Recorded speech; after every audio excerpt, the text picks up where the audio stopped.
Hello, hello, hello. Welcome to formally the Faceless Podcast. We are in the process of changing the name, so I'm hoping that you guys go and vote. I picked this name because I'm like, okay, amplified, okay, anonymous amplified, let's go. But if you guys believe that it should be a different name, willing to change it. So today we have a great topic. We're talking about settling. We're talking about being a woman of color in America and what that looks like. So I definitely want to talk more about it with you guys today. I'm going to give it a few minutes for you guys to come out. And I want to say welcome to Faceless Podcast until we confirm our new name, a place where you can speak freely and be unashamed about your story and embrace your truth. Okay, so we're just going to wait a few minutes and then we're going to start it up. And we're going to talk about 5 specific steps, things that I feel like is helpful for us as women of color, any women really, but I definitely feel like for women of color is definitely something to consider, something to think about.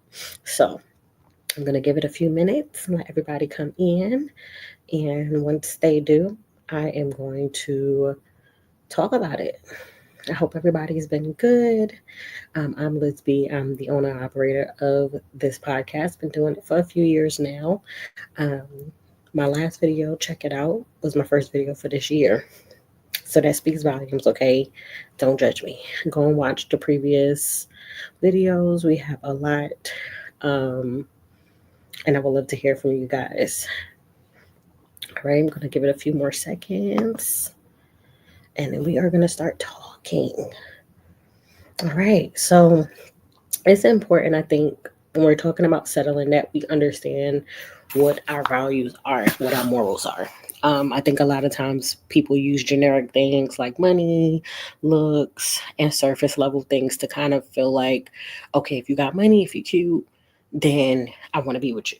That should never be the case, right? We're looking for more depth than just money, than just looks. It has to be characteristics, morals, values of the person, interests, plans for the future, plans for the present, and things like that.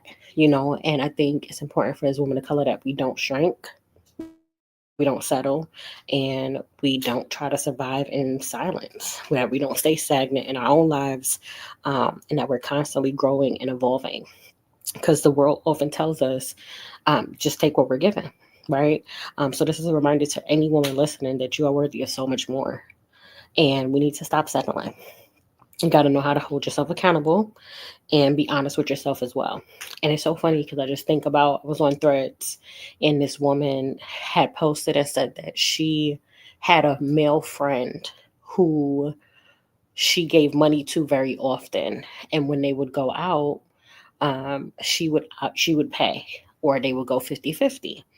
And one time they went out to dinner and she was like, why don't you ever pay? And he said, he literally said to her, because I don't want to. He said, maybe I just don't want to spend money on you. And she was asking for advice. So, you know me, I responded. And she was like, for some reason, she feels like she's a giver, and they're takers. They don't set any boundaries with what they take, as far as her money is concerned. And how she said she lent another male man money and he didn't give it back. And she's been chasing him down to get it back from him. And the first thing I told her, I was like, you have to love yourself, and you have to, and I don't know if this is verbatim what I said, don't quote me. But I just said, basically, value yourself and stop giving them your money. Like, set a strong boundary, because at the end of the day, um, their takers do not set boundaries with what they take from you. They will take until there's nothing left. And she received it enough. She's like, thank you, sis. That's how you set a clear boundary. And I think we have to explore what we mean by friends and associates, and what that looks like for people. Because I think we get the word friend and we use it very loosely. And a lot of times these people are strangers. They're not your male friends. They're either someone that's looking to date you, hoping that one night you have a drunk night and they can sleep with you. Or there are those male friends that actually see you as a sister, and want to protect you and love you, give you good advice, all the things. And then there's those predatory relationships where he sees an opportunity to get close to you. So he says all the things, does all the things to get what it is he wants, whether it's sex, whether it's money, status, right? If you're really beautiful, you being another notch on his belt. These are all things to consider when we're discussing settling, because while we're talking dating specifically, we're also talking in friendships, we're also talking in connections, we're also talking in accountability. And it's important that we address these things. And one of the first things that came to mind while I was thinking about, the 5 steps was going to therapy. Now, understand, as a woman of color, not all therapists are created equal. So you have to find one that actually cares about your mental health, um, that actually follows up on your questions, that helps you, um, really understand the core of what you're going through and why. Right? Therapy is not weakness. It is a tool that you can use to become better. If you have, childhood trauma, adult trauma, dating trauma, mommy daddy issues, this is where you can work those out without trauma dumping on your friends. Okay. You got to make the call, you got to book the session, right? There's, I think, some places where your insurance will pay for it. And then if you are corporate baddie, you usually can put the $50 aside. Even if you go once a month, you have to untake years to unlearn. I've been in therapy for about 6 or 7 years off and on. Therapy is very important in my life. Obviously, my relationship with Christ is number one, and therapy is second.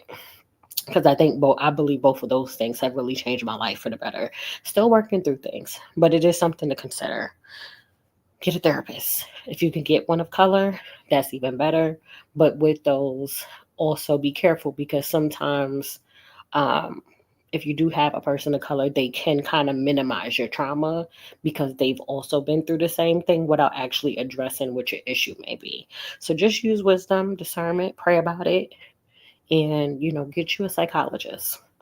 If you feel like it's something where you want to be on medication, get you a psychiatrist. Psychiatrists is the ones that diagnose, and psychologists are the ones that kind of help you work through whatever trauma you're facing. So this is definitely like the first step to not settling, I believe, because you're actually using wisdom on healing. You're focusing on your healing and you're taking it accountability for your healing.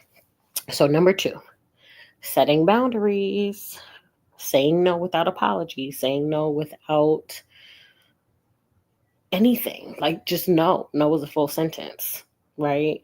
You don't have to overextend. People please to be worthy. If you say no to someone and they're upset about it, they cannot honor your boundaries. Okay? You can say that doesn't work for me. This is not the right time. You don't have to say outright no if you don't feel comfortable, but you can say that doesn't work for me. You can give a suggestion to the person if you want to, or you can just say no. No, period. That's it. And some people may say you're mean and, oh, you're just being nasty, but that's your boundary and that's okay, right? Being uncomfortable saying no is normal for people who are not used to saying no, especially if you are a people pleaser or you're used to overextending yourself for people. Saying no is a complete sentence. I've seen that on Instagram. There's no need to add, this doesn't work for me. I don't agree, and just leave it at that. You need your peace and you need to set boundaries. Now, I will say this. Sometimes the boundaries we're setting is from a place of trauma and not from a place to heal, right? So you will only know that through discernment, through the Lord, and prayer, and I would say therapy. What is an actual real boundary that you should set, or where God may be stretching you, building you, and really dealing with you. So I would say use discernment on these, because I do think sometimes people have boundaries out of fear and out of what's a trauma response versus it actually being you need to have boundaries in this area. Um, if that makes sense. So just use wisdom and discernment on those boundaries and use wisdom. That's it. Just use some wisdom. Step 3, surround yourself with people who want the same things that you want, right? Whether that's a community of people who are abstaining, people who are Christian, people who are Black females, people who are entrepreneurs, whatever it is, you surround yourself with those people, because it's not saying that your walk and story is the same, but there usually is a similar mindset of how to accomplish the things you want to accomplish. And I think having that accountability, if it's healthy, will help you to grow, and you won't want to settle because you'll see what's possible. And so if you are a visual learner like me, you want to see it, right? And you see other people doing, or you see people succeeding in it. Definitely use wisdom with that. Okay.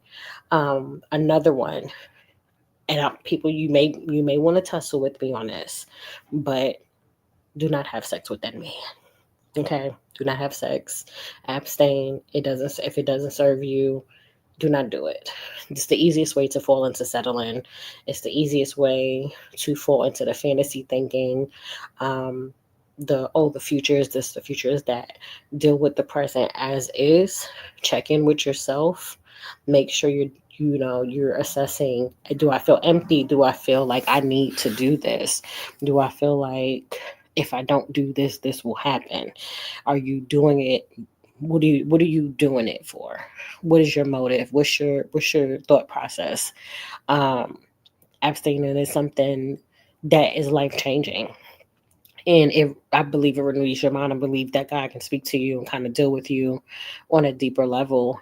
And it doesn't mean if you do have sex that he's, whatever. But I think in a context of marriage, that's when you're supposed to have sex. That person has made a commitment to you to be with you, right? Knowing that your body's sacred, all right? You don't have to give it up because you want to be loved, you want to be chosen, you want to be kept.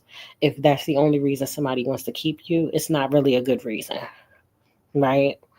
If you want depth in your relationships and you want something deeper, you need to make sure that y'all are on the same page. Okay? Very important. And last but not least, okay, feed your spirit with light. If you are watching someone who is always negative, male bashing, female bashing, these relationship podcasts where it's nothing but negativity, do not watch that. Do not consume pain. Do not consume gossip. Do not consume negativity. Like, do not let that in your ears. Do not let that in your eyes. Watch successful, beautiful, amazing people that are in successful, beautiful, amazing relationships and being fulfilled in the things that you want to be fulfilled in. Okay? Like, do not eat rotten food and expect to be healthy. You know what I'm saying? Make sure that you consume what you want to see. And I'm not saying it as like a manifestation thing. And if you see it to believe, I'm not saying that. But you want to use wisdom. You want to use wisdom, and you want to use things that uplift you. You want to do things that grow you, content that reflects the life that you're creating, that you're wanting to see, not the life you're trying to escape. Okay? Now let me check over here.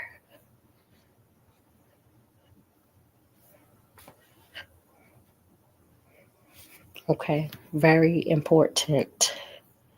Yeah, very important. So definitely take the time to process, to think things through, to really focus on the things that you want to do with your life. What do you want it to look like?